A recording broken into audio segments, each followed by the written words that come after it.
Es ist Samstag, der 15. Oktober 2011.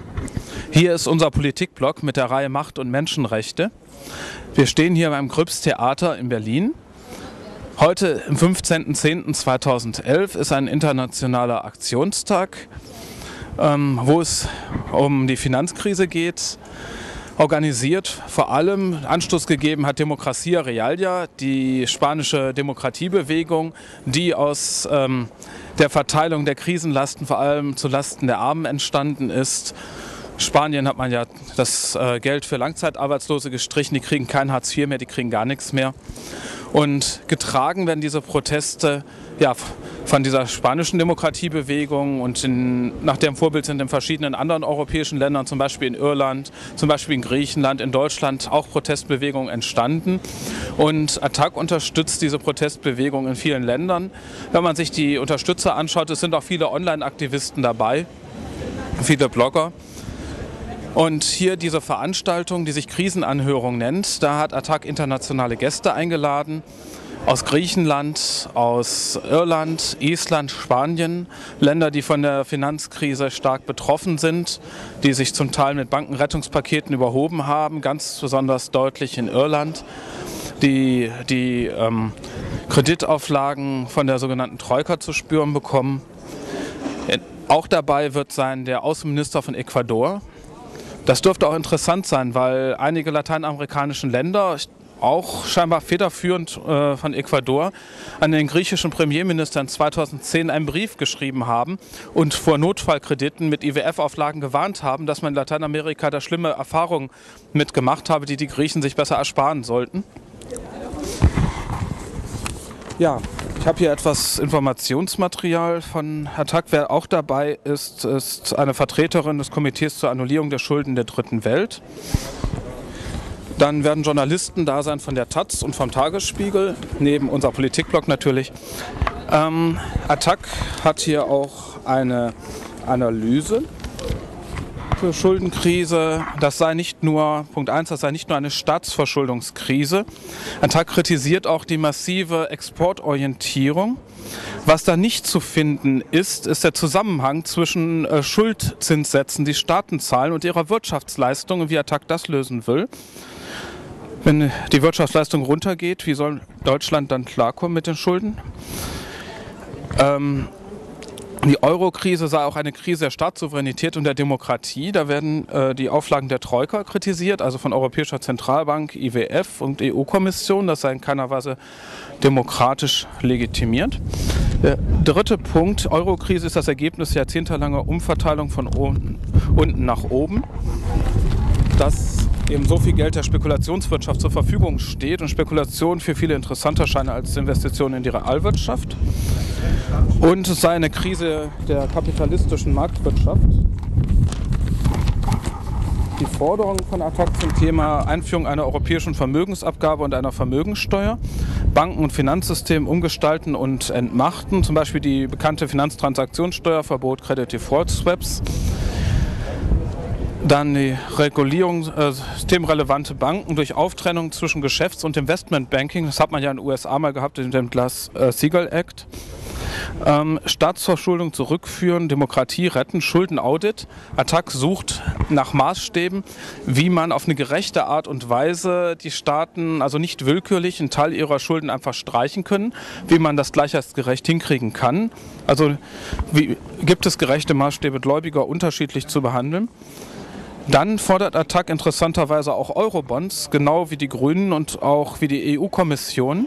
Das heißt, gemeinsame Staatsanleihen wird auch zum Teil von SPD und Linkspartei gefordert. Da gibt es ja unterschiedlichste Konzepte. Ich denke, da werden wir noch einige Fragen an Attac stellen, wie Sie sich das genau vorstellen.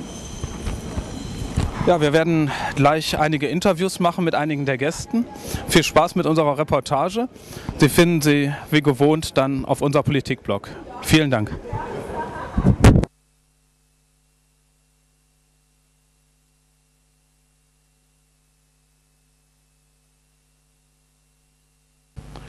Hier ist die Sendung Macht und Menschenrechte. Mein Name ist Volker Reusing. Sie haben mich eben gesehen vor dem Ort, wo am 15.10.2011 die Krisenanhörung von Attac stattgefunden hat. Und ich habe dort mehrere Interviews gemacht. Einmal mit Frau Katherina Kitidi, eine Filmemacherin aus Griechenland, dann mit seiner Exzellenz, Herrn Ricardo Patinho, dem Außenminister von Ecuador, und mit Frau Virginie de Romanet vom Verband CADTM. Und schließlich im zweiten Teil der Sendung werden Sie sehen ein längeres Interview mit Daniel Neun, der vielen aus der alternativen Nachrichtenszene bekannt ist, von Radio Utopie. Und nun folgt das Interview mit Frau Katherina Kitidi, Filmemacherin aus Griechenland, international bekannt durch den Film Debtocracy, welches aus griechischer Sicht beleuchtet die Hintergründe, warum die chronische Schuldenkrise Griechenlands akut geworden ist. Es geht in dem Interview darum, wie sie die Auflagen sieht zu Griechenland und auch welche Lösungsansätze sie sieht. Film ab. It is October the 15th of 2011. Here is unser Politikblog from an event of Attac at Berlin. Today I'm speaking with Mrs. Katherina Kitidi from Greece. Mrs. Kitidi, which austerity measures have been imposed by the Troika on Greece, which you think violate social human rights? Well, we could say that the deep cuts in the wages and the pensions, the deep cuts in the budget for health and for education, they violate the right to education, to universal and free health that we had in Greece. These measures, the austerity measures, they are rapidly diminishing the level of life of the people. They are leaving people in the streets. We see that the percentage of homeless people has risen by 20 or 25% during the last 2 years. They deny the people the right to work, since unemployment for 2012 will rise to 22 to 23%. They leave children fainting at schools because they don't have enough to eat at home. Why is there starvation? Is it true that all social expenditures for the living of long-time jobless people have been completely streaked out? There are some money provided for the people who don't have work, but the number of money, the number. Sorry, can we try this again?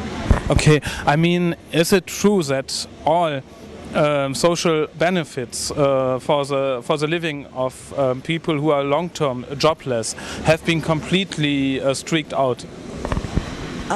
There have been some deductions in the money that unemployed and other social groups are taking, and these reductions have been very big in comparison to previous years. And which are the cuts in the health system of Greece? Well, hospitals are closing down. People have now to pay an amount of money in order to have access to health services that they were free for a long time and until now in Greece. The hospitals themselves, they don't have money to buy drugs, so when you go to the hospital sometimes you need to bring your own supplies in order to stay there. And in general the degradation of the health system is all-encompassing. How far are the people in Greece informed? Which austerity measures have been deliberately taken by the government, which have been imposed by the Troika, and which have been imposed in the scope of the euro deficit mechanism? Well, what the Minister of Finance is saying is that the structural readjustment measures taken by the government would have been taken even if the Troika didn't exist. The point is which measures they call structural readjustment measures. These encompass a very big amount of measures that are very harmful to the population, and that in reality they are not promoting the better working of the Greek state. When the Minister of Finance is pushed by the people and asked why he did take X or Y measure, he usually says it is the Troika. So we see that the Troika is used as an excuse in many times, and my basic belief is that, of course, the measures are also demanded from the Troika, but the Greek government has an equal share of responsibility on implementing them to the people. You mean that there is enough space to say we do not fulfill all obligations by the Troika, because there are other rights in our constitution, for example, and we are not able to fulfill everything? Well, a government has to create the necessary space to renegotiate. This is its job, otherwise it is the direct employee of the people who are deciding upon these measures. But we see that in many cases, I mean, for example, recently the Troika sent an email demanding that all the how do we say, the social contracts between the employees and the companies be somehow diminished. And the government took this email and tried to implement it directly to the workers without renegotiate or seeing if there is a space to do otherwise. In June there has been a conference of the Bilderberg group, and it was only about 1 week before the EU summit of the prime ministers in June. And one of the persons participating there was a finance minister of Greece, who, at least the finance minister at that time. What has do you know what is in the Greek media on the alternative scene? What might have been concluded at the Bilderberg group? Well, the Bilderberg group, as well as other meetings and debates between the political and financial elites of the global, political scene, are followed by the Greek public.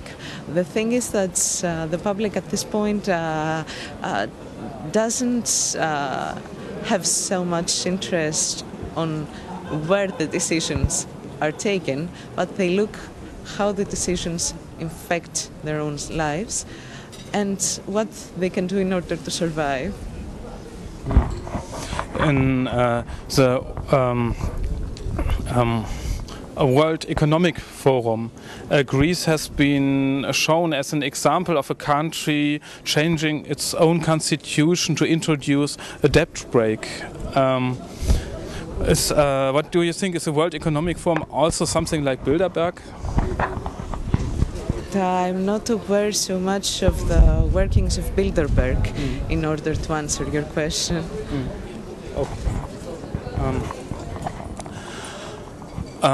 What do you think, how could a fair solution, a fair compromise look like between the inhabitants of Greece and the creditors of Greece?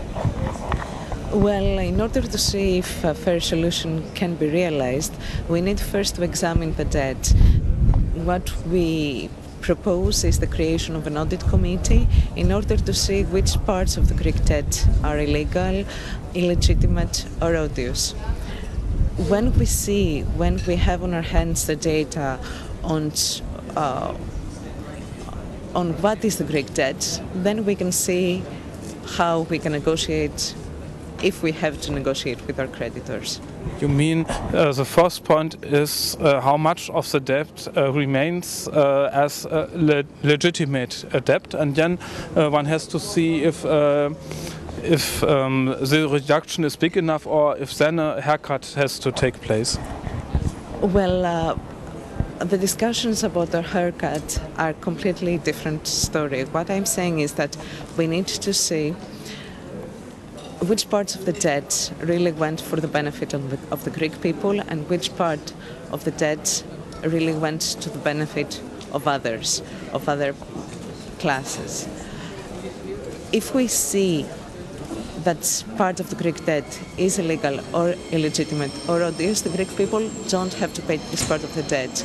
But what we have to consider also is that if in order to pay the debts, we have to completely destroy the social fabric of Greek society, then maybe it would be possible, not maybe, it would be better not to pay the debt at all.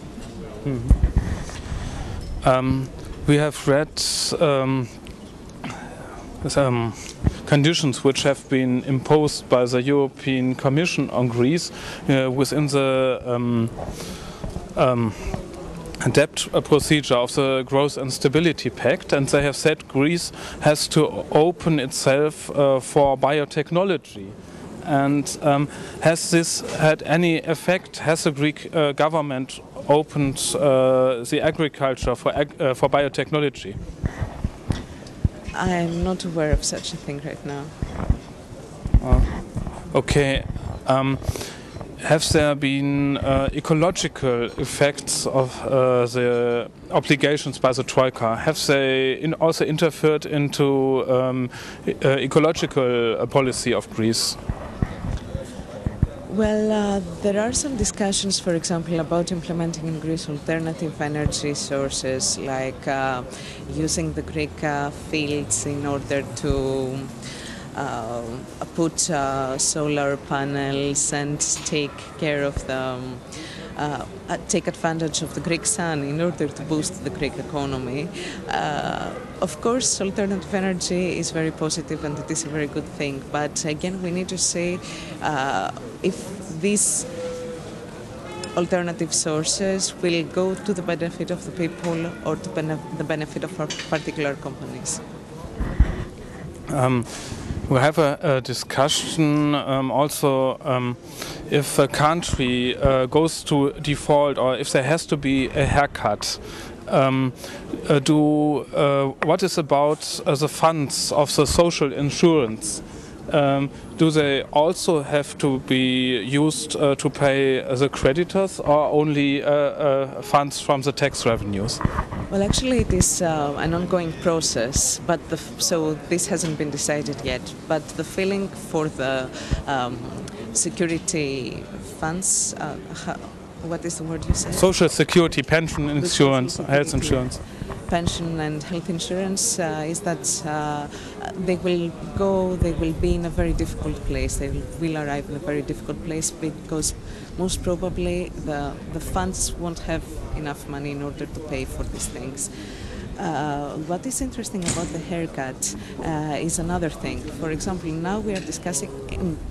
Let's take it from the beginning. In the discussions of the 21st of July, it was decided that there will be a haircut of 21%. Now Greece is discussing with its creditors the possibility to have a haircut bigger than 50%. The thing is, who will benefit from this haircut? And it is amazing that we have speculators playing on this issue too, speculators that will benefit from this haircut too. And why is that? Because the Greek bonds are now sold in the market at a very low price, which amounts to 36% of their value. So if a haircut is imposed and it is only to 50%, the people who now have bonds that are only 36% of the value have to gain from these haircuts. Do you understand my point? Yes. So, in all these procedures, in all these decisions, we shouldn't let the government impose a lingo, a language of survival, a language of rescue, a language of if we do this or that, it will be better for the people.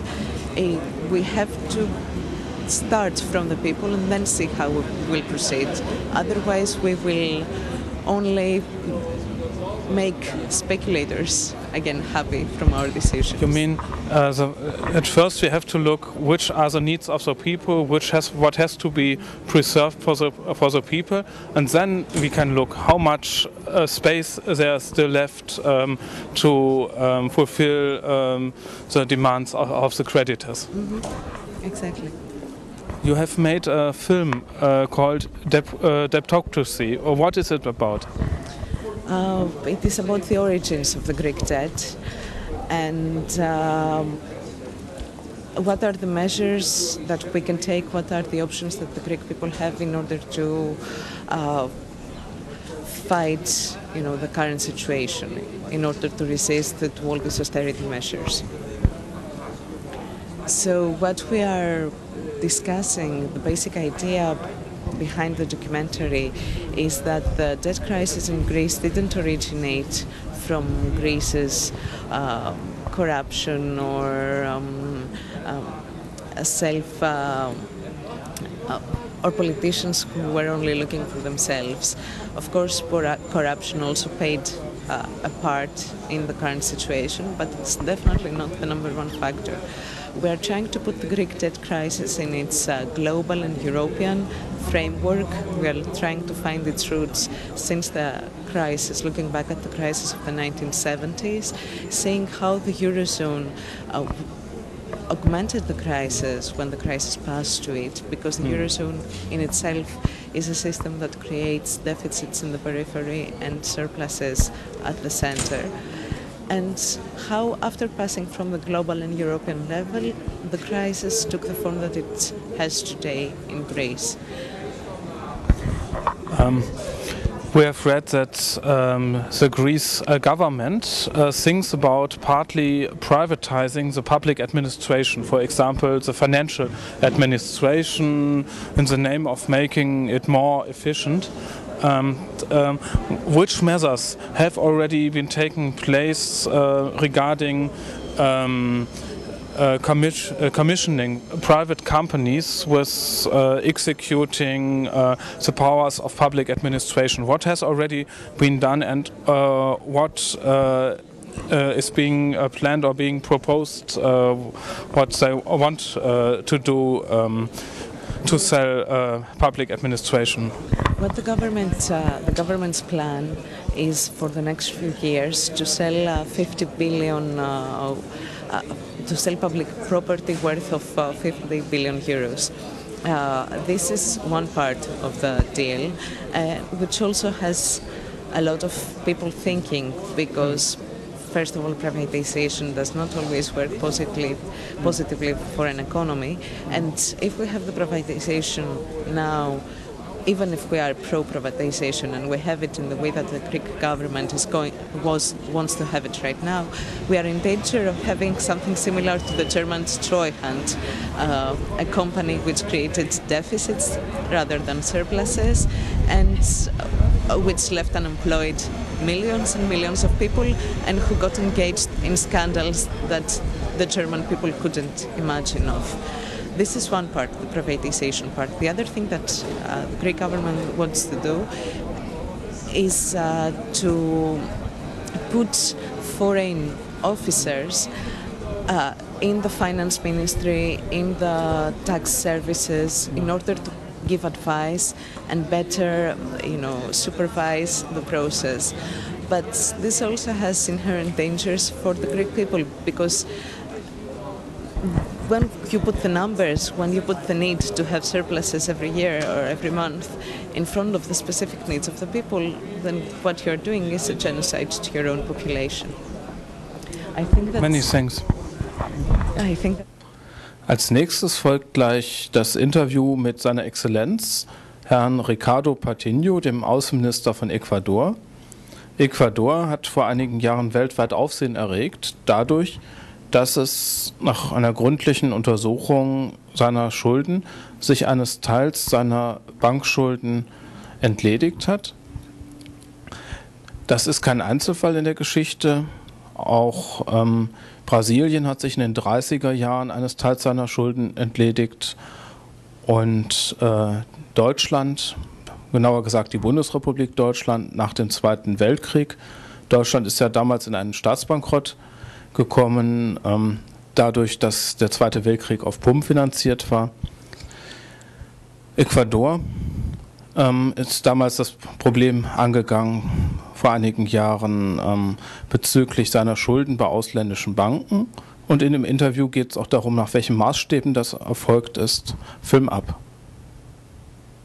Es ist der 15. Oktober 2011. Hier ist unser Politikblog, alternatives Internetmedium. Heute sprechen wir mit Herrn Ricardo Patinho, dem Außenminister von Ecuador. Eure Exzellenz, uns interessiert, welche Erfahrungen hat Ecuador mit dem Internationalen Währungsfonds gemacht? Gab es Auflagen, die universelle Menschenrechte der Vereinten Nationen oder lateinamerikanische Menschenrechte oder Menschenrechte der ecuadorianischen Verfassung verletzt haben? Por supuesto, nuestra relación con el Fondo Monetario Internacional lo único que nos produjo fue perjuicios. Natürlich, also unsere Beziehungen mit dem Internationalen Währungsfonds haben uns nur Schaden bereitet. Las condicionalidades que imponía en el Ecuador eran condicionalidades que en primer lugar frenaban el desarrollo económico.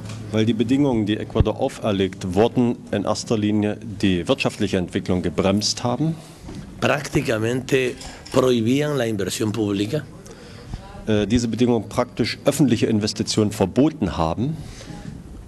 Disminuyeron el ingreso real de los ciudadanos, incluso llegaron a firmar una carta con el gobierno nacional en que obligaron al gobierno a que se comprometa a no aumentar las pensiones jubilares, las pensiones de los jubilados.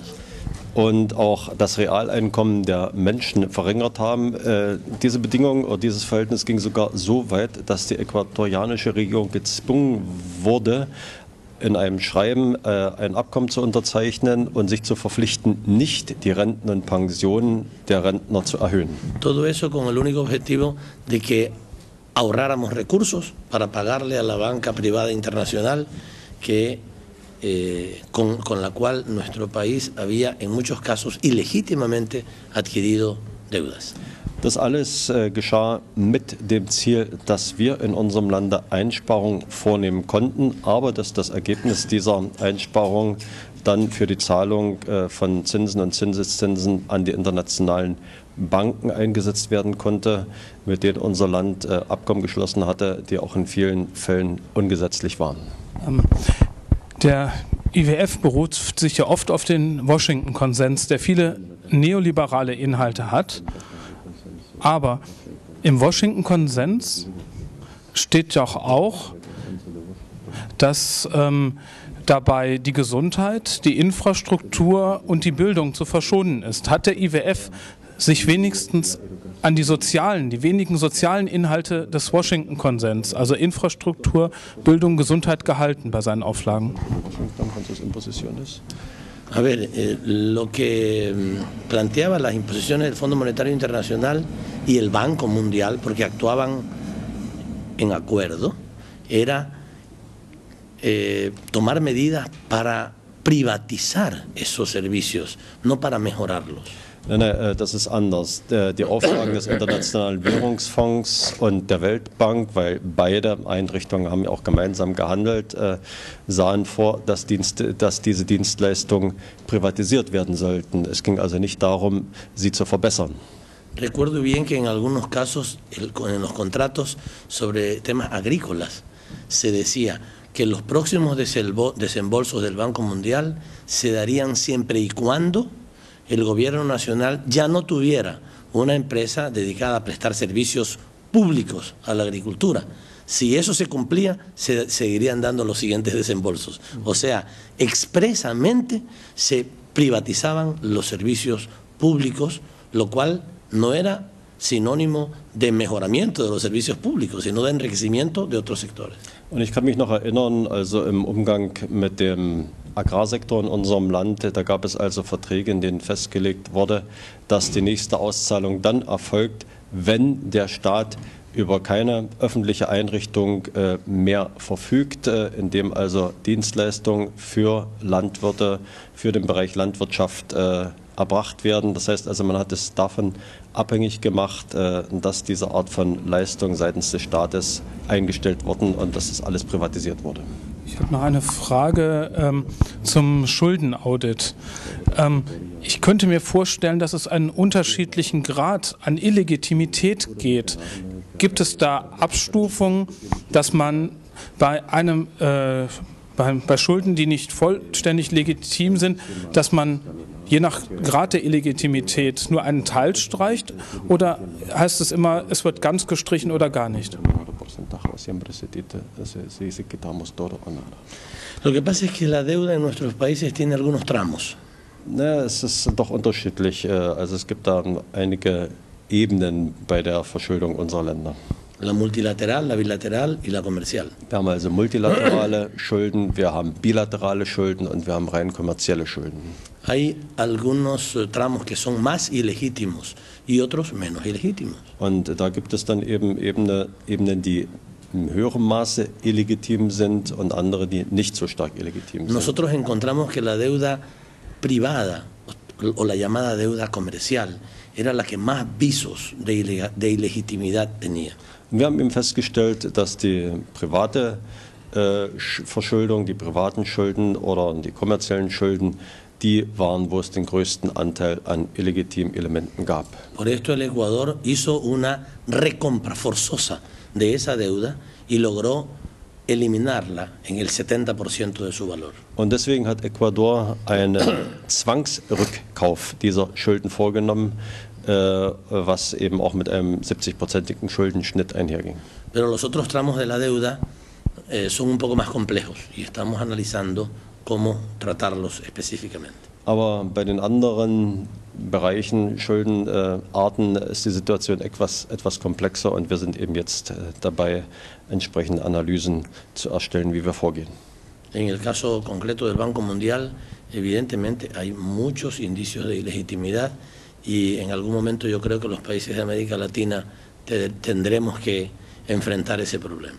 Und was die Verbindlichkeiten oder die Schulden bei der Weltbank angeht, da gibt es also viele Indizien für Illegalität und ich glaube, zu einem bestimmten Zeitpunkt werden wir als Länder Lateinamerikas gemeinsam dieses Thema angehen müssen. Entre otras cosas porque han basado sus políticas y sus acciones financieras en un consenso que llamaron el consenso de Washington, que nunca fue un consenso porque nunca los países de América Latina intervinieron en ese llamado consenso. Unter anderem ist es eben so, weil die Weltbank die Politik auf einen sogenannten Konsens begründet, den Konsens von Washington. Das war aber nie ein Konsens gewesen, weil die lateinamerikanischen Länder nie aufgerufen waren, sich dort zu beteiligen. Y lo que le debo decir finalmente es que el Ecuador, nuestro país, finalmente ha podido comenzar a desarrollarse, comenzar a crecer y comenzar a mejorar sustancialmente la calidad de vida de su pueblo en el día en que decidimos no volver a aceptar la visita y peor llamar al Fondo Monetario Internacional ni al Banco Mundial a nuestro país. Ya no hemos hablado con ellos desde que comenzó el gobierno del 2007 y por eso nuestro país vive en libertad y ahora vive en desarrollo. Und ich möchte sagen, dass Ecuador dann begann, sich zu entwickeln, zu prosperieren, als wir entschieden haben, dass wir nie mehr jemanden, einen Vertreter dieser Organisation zu uns in unser Land einladen oder überhaupt noch das Wort an ihn richten. Das war 2007 und seitdem vollzieht sich diese Entwicklung in unserem Lande und lebt unser Volk in Freiheit. Vielen Dank für das Interview. Gracias. Hier ist wieder die Sendung Macht und Menschenrechte. Das war gerade das Interview mit Herrn Ricardo Patinho, seine Exzellenz, dem Außenminister von Ecuador. Schuldenschnitte und auch Staatsbankrotte hat es in der Menschheitsgeschichte Hunderte gegeben. Zum Beispiel hat auch das Waldenfels-Urteil in den 50er Jahren die Rechtmäßigkeit des damaligen Staatsbankrotts der Bundesrepublik Deutschland festgestellt, welcher erfolgt ist nach dem Zweiten Weltkrieg, und dass das souverän und zu bewältigen ist, dass Staateninsolvenzen verfassungswidrig wären und auch, dass die mit Blick auf die Zukunft zu bewältigen sind, dass es einen fairen Kompromiss braucht zwischen dem Recht der Gläubiger auf Eigentum und den sozialen Rechten der Einwohner des Landes und dass auch dem Haushaltsgesetzgeber noch genug Spielraum bleiben muss. In dem folgenden Interview, welches ich geführt habe mit Frau Virginie de Romanier aus Belgien, auch auf der Attac-Krisenanhörung von dem Verband CADTM, geht es um das Konzept der illegitimen Schulden und der widerlichen Schulden, das heißt Schulden, die illegitim sind oder die widerlich sind, vor allem Schulden, das sind vor allem letztere Schulden aus Zeiten von Diktaturen oder wo Staatshaushalte von Regierungen geplündert wurden. Ja, Ihr Verband setzt sich dafür ein, erstmal solche Schulden zu streichen und für die restlichen Schulden halt einen fairen Kompromiss zwischen Gläubigern und Einwohnern zu finden. Und das Interview verrät auch etwas darüber, wie Russland sich damals entschuldet hat nach dem Ende des Zarenreiches. Film ab. It's October the 15th of 2011. Here's unser Politikblog. Today we are speaking with Mrs. Virginie de Romanier of the NGO CADTM. Mrs. de Romanier, what is your concept how to reschedule the debts of European countries or of rescheduling sovereign debts in general? In fact, we don't consider the rescheduling. We are in favor of abolishing, repudiating the illegitimate part of the debt. So for that, our strategy is to make audits on debt to see what has been, what can be considered as illegitimate or odious in several cases, and with the idea to repudiate these parts. And the other parts can be paid, but should be considered to pay with a delay.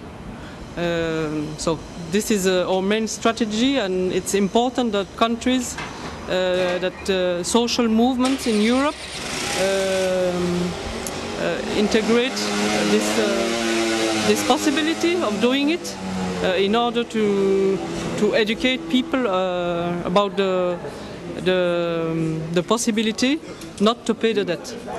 So the first step shall be to check which parts of the debts are odious and which are illegitimate, and then for the debts which are still legitimate, then one has to see how many percent, for example, has to be a haircut, but the first step has to be which debts do not have to be paid back. Which features of illegitimacy or of odiousness might be interesting for the European situation? In fact, debt began in the 1980s with neoliberal policies. And one big measure that has been implemented was related to taxation. In fact, taxation was very reduced to the richer in the societies, and also big companies. So this taxation cuts lead to budgetary to deficit in the budgets of the states that were obliged to contract debt in order to have to replace the the money they didn't have from the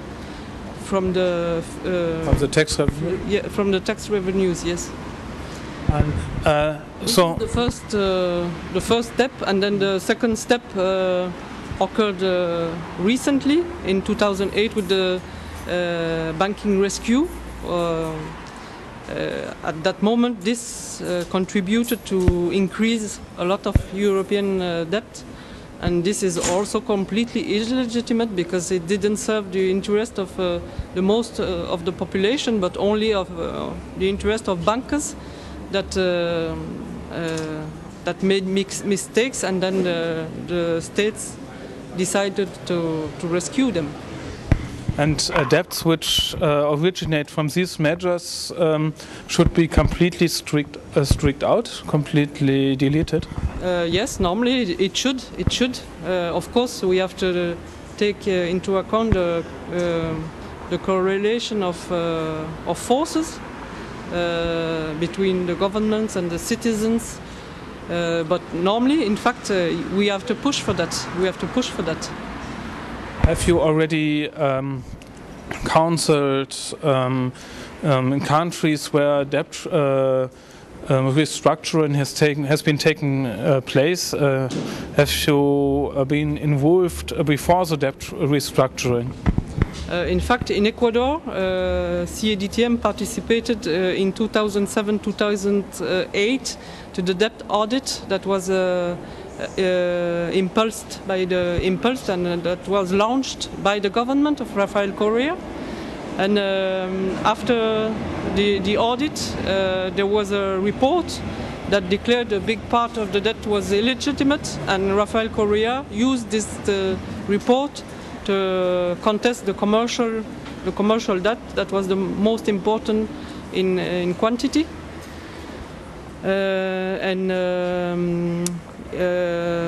The result that was that Ecuador succeeded into sparing around $7 billion, what is not so. That is already good for a country like Ecuador. Nevertheless, we would have preferred that Ecuador would go further and repudiate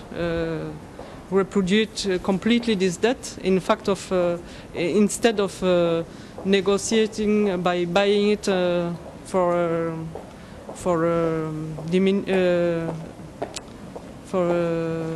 decreased value. But it was not the position of Rafael. It was not Rafael Correa's position. So, is there any international treaty which you refer to in order to put through debt reduction regarding illegitimate or odious debts? Yes, of course, there are many elements in the international law, international treaties. That can be useful to put forward human rights prior to commercial debt or other kind of obligations. Even in the charter that was the founding charter to the United Nations in 1945, the San Francisco Treaty, it is provided. It is still repeated in the Human Rights Universal Declaration, in other things like Pact on Social, Economical and Cultural Rights of 1966. In the Declaration on the Right of Development, it's also provided. And you have many examples like that you can use in the international rights. A debt, for instance, must have been contracted in the interest of the people of the country, and not only the interest of an elite. I think I have thoroughly read the Universal Declaration of Human Rights and also the UN Covenant on Economic, Social and Cultural Human Rights. And I have read these human rights, but I don't find anything regarding debts. Where's the link to sovereign debts? it's not written in these terms, but it's written in terms that social rights of people are at the top of the obligations of the government. So it means that that international treaties that is not regarding human rights. I understand it's Jus Cogens, Yes. highest international legal rank, the universal human rights. Yes, Jus Cogens. It means that things are completely prohibited, like the interdiction of torture or many prohibitions like that. And the Jus Cogens is at the top of the law hierarchy. Stand according to the Vienna Treaty Law Convention. Only, I think, from the legal point of view of the UN, in international law, only the UN Charter is higher ranking, because Article 103 UN Charter says that it's the highest ranking international treaty, and Article 28 Universal Declaration of Human Rights demands an international order where these human rights can be fully realized. Yes, there are also other elements in the international law, such as odious debt. This is a doctrine that has been founded in 1927 by a Russian jurist, Alexander Sak, and that explains that if a democratic government replaces a despotic one, it's not obliged to pay the debt that has been contracted by this previous government. That people that the debt hasn't served the interest of the general population, and the third thing is that the creditors must have been aware that of the nature of the government. This is one case, but there is also the how do we say it in English? I don't know. Major force, case of major force. Yeah. For instance, when the Federal Reserve of the United States decided in 1979,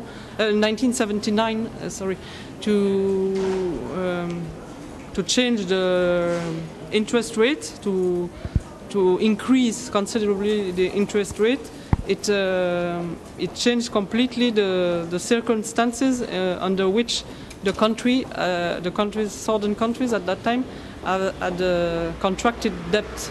So normally it's also an argument that a state could use to fight on that debt. This concerns mostly the southern countries, but also the northern countries. But of course now the northern countries, if we talk about that here, it's related to the bailouts of 2008. And now again 2011, other bailouts. I suppose you have heard about Dexia in Belgium and France. Yes. So they are again preserving this bank with taxpayer money. I don't. They are again going to save this bank by taxpayer money. Yes, of course. Now Belgium will inject 4 billion euros, and instead of nationalization the bank and recuperating the money on the wealth of the big shareholders, and also the administration of the bank. This should have been done already in 2008. In CEDTM, Eric Toussaint, that is president of CEDTM, wrote about that, and it should have been done not only in Belgium but in France, in other countries. But as the government work in collusion with the banks, of course they had no intention to do that. So they hope people it will pass like that. There won't be big demonstrations to contest that. So it's also our task to show people that it's not normal, that it's illegitimate, that we have to fight against that. If I look into the UN Civil Pact, there's nothing about property. It's only in the Universal Declaration of Human Rights, property in general in the UN human rights system, and they said that you must not, that property is guaranteed, and that you must not take away property arbitrarily. That if you take away property, for example, of the creditors, then you must have something fair to measure it, and so. I guess it might. This may be within the scope of the UN human rights system. It's not so detailedly defined how strong you have to protect property. No, but government can use these tools to take out what's interesting in it and to put it forward to wage a battle on the debt. As in Ecuador, the government put forward that he gave the priority of the interests of its citizens over the interest of the creditors. So a government can do that. He has the legitimacy to do that. But I just still am adopting. In 1927, there has been a communist government at Russia, and I understand that they did not want to pay back the debts of the former monarchist government of Russia because it was completely a change of legal system. But have they really found out that it's an international, at least nearly worldwide accepted standard to simply one-sidedly delete odious debts? I think it's not in most national constitutions. It's really such an international standard as universal human rights. But in fact, what happened in 1927, it was I told you about Alexander Sack. He was a jurist, but he in fact worked for the former regime, for the monarchist regime, the Tsar. And when there were the Bolshevik revolution, he fled Russia and went to Paris. But nevertheless, he formulated this doctrine that could convene to unite Soviet Union. But it was not him that took the decision in the Soviet Union. It was taken before in 1918. It was taken before he elaborated that doctrine. In fact, that doctrine was only a translation in the law of situation that existed since 19th century. In 19th century, there were many cases of odious debt that have been cancelled, and at the beginning of 20th century, it was the case also. So the doctrine came to justify situation that has existed before. Many thanks. Okay. So, okay, you have no other questions? No.